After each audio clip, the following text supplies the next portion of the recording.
at the age of 41, I took my first full-time job. I was all alone, head of the family, no friends, no family here, language barrier. I started with a negative bank balance. So at age 48, I started life all over again. And I was completely determined that no, my focus is my child. I will make sure that she will not lack for anything, and that I have to do whatever it takes to make this work. I'm completely happy with where I've reached in life. My wealth is the people I have collected in my life, and I am truly blessed to have them, and I have absolutely no regret.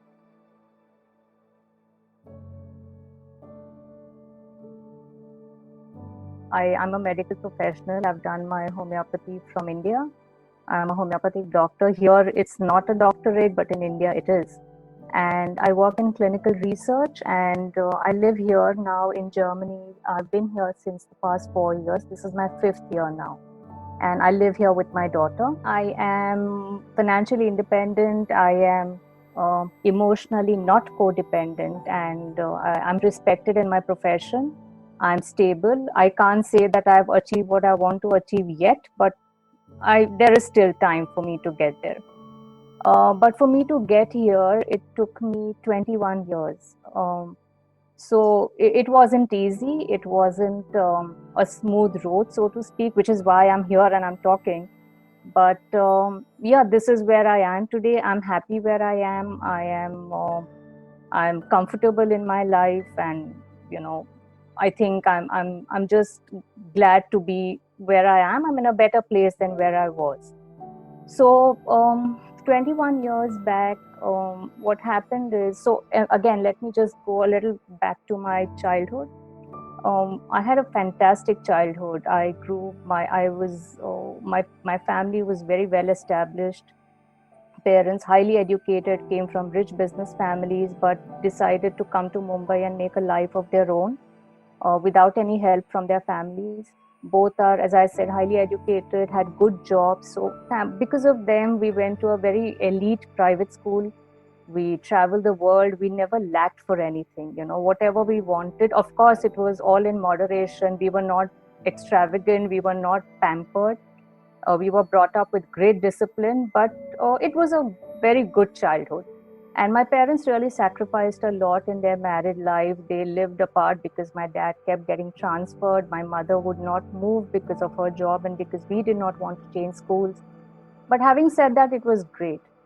And I got married in 99. It was an arranged marriage. It was into, again, a very well-established family in Mumbai.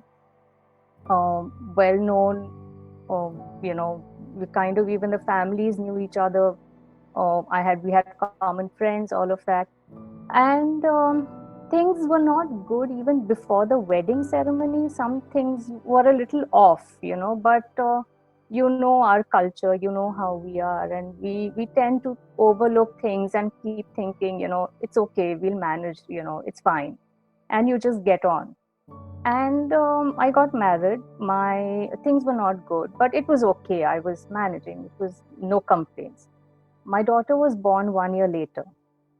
And I had kept my career on hold. I was helping my husband in his business. He was in a completely different business. For 10 years, I did that. I helped him in his business. I was not in my career at all. Okay. And yeah, and then things started getting bad, but I still managed because, again, with the Indian setup that we have, and I was the eldest of my parents. I had two sisters to be married after me.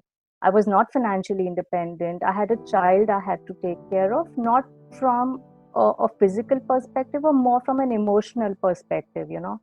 You always feel that, for the child, you have to manage, you have to continue, you can't be thinking for yourself, you can't be selfish. So things went on. In 2008, I was offered a job by a CRO, that's a clinical research organization for people who are not from the life sciences industry. And basically, a CRO is more a vendor to pharma companies. So I was offered a job, and that's when I got back into my field. So at the age of 41, I took my first full-time job, and I got back into my profession. And in one of my fights with my husband, I had told him the day I earn 25,000 rupees a month, I will leave you. I joined my job. I'm getting a little emotional. I joined my job in September of 2008. In December, I told him I want a divorce. And his first reaction was shock. He couldn't believe it because, again, the Indian setup we have, everyone just assumes that, it's okay. And then he was extremely nice to me. So I thought, let's give him a chance. So I didn't go through with it. But things then, he became very vindictive, very revengeful. Things started getting really, really bad. And I was by then a few years down the line, around 2010 onward, I was independently supporting my daughter's education. She was going to an IGCSE school, and in India, IGCSE schools are not cheap. So my parents, my sisters kept telling me that, you shouldn't be doing this. And the school that I went to would happily have taken my daughter because that's the culture. They usually take children from ex-students. So they said, you come live with us and let her go to this school. Why are you doing all this? And I was completely determined that no, my focus is my child. I will make sure that she will not lack for anything, and that I have to do whatever it takes to make this work. And with her in mind, I just kept that focus. I was very clear about what I wanted to do, and I kept fighting. I was living in the same house, but it was extremely difficult. But I went through a lot of personal things that I really don't want to get into here, but suffice to know that it involved a lot of courts, lot of police stations, police, and so on and so forth. And it was affecting my daughter, of course. And she's academically brilliant.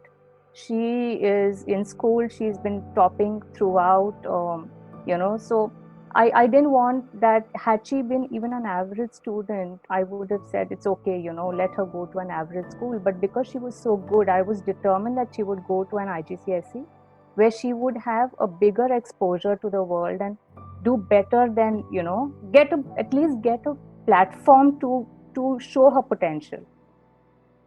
So with that focus in mind, I continued in this job. And then in 2014, I was again called by another company to join them for a project.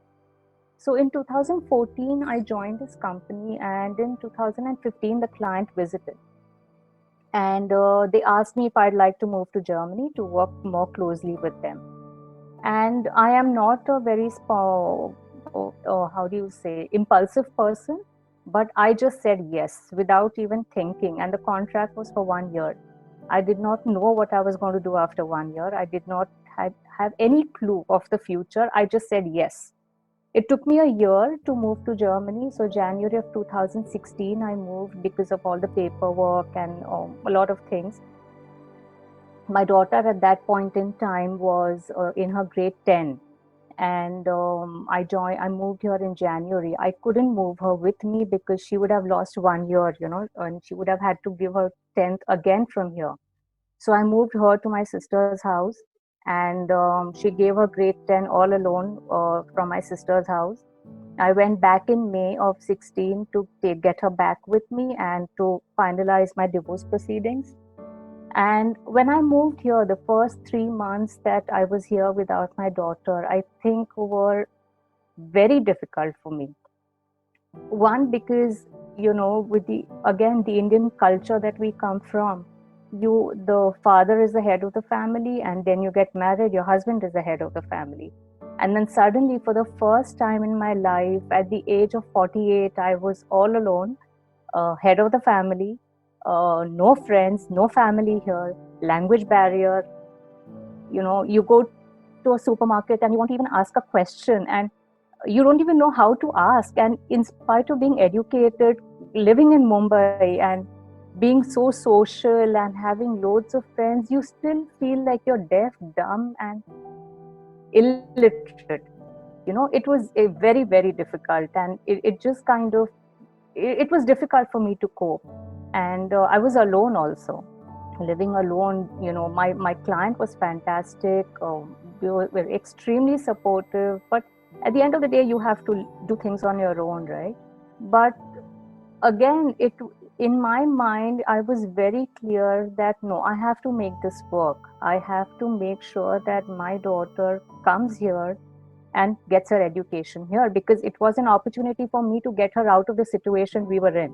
And it wasn't good for her. She, at age 16, it's not an age where children should have to go through all of this. I mean, at no point should they have to go through this, but in teenage years it's even more difficult. So she joined a private school here, in a private international school. Again, it wasn't easy financially, but I managed fine, because when I went through my divorce, I started with a negative bank balance. So at age 48, I started life all over again, with a zero, or rather negative bank balance. As I joke, no honey, no money. So I started life from there, and yeah, my daughter finished her grade 12. Again, she got fantastic grades. She was one of the toppers. She applied to universities in Canada and UK, got through each and every university she applied to, but couldn't get in because I couldn't afford it.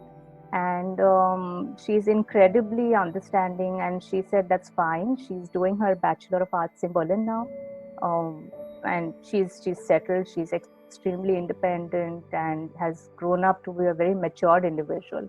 But that determination that I had, that I had this purpose in life, that this is what I have to do, this is why I'm doing it, and I have to make this work.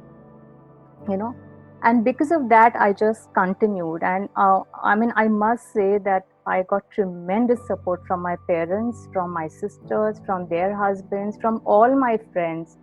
They've been incredible acts of kindness to me from my friends, right from offering their houses for me to stay in, to offering help in any which way. Whatever people could do, they've done for me. I've met people after 35 years who've accepted me with no questions asked, childhood friends. And I think that's, for me, that's my wealth. That's what I've gained in life. And I could do that because I had this belief. I knew that I will make this work. I had that faith in myself. I knew that in the end, it's going to be okay. I don't know how, I don't know the path to it, but I know that it's going to be fine. I may not be a millionaire at the end of it. I may not have a house. I don't think I'll ever be able to afford a house in Mumbai. The price of real estate in Mumbai.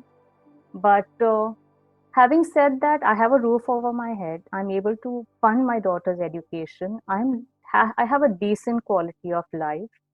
I am happy. I am at peace. I think more importantly, I'm at peace.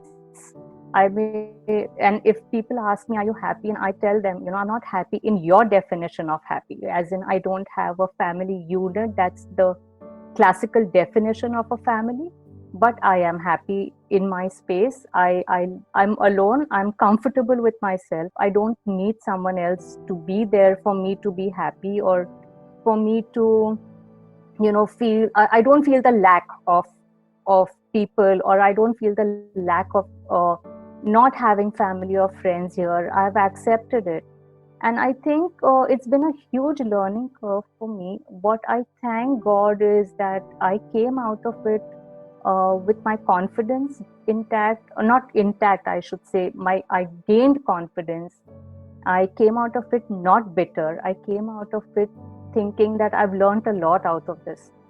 Because when I got married, I was financially zero. I was emotionally completely dependent. I had no confidence in spite of having a fantastic education and, socially very active and everything. There was just no confidence. But today I know that where I am, I'm in a good space. My daughter is doing well. Of course, she has her own life and I don't really depend on her, but she's there for me, I'm there for her. And I think that's what I have learned, that at the end of the day, you have people in life, you have your family, you have your friends, people will support you.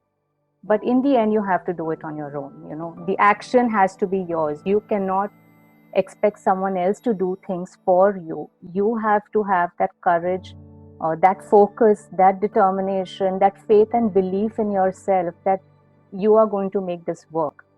And if you don't have that, however much support you get, it doesn't work.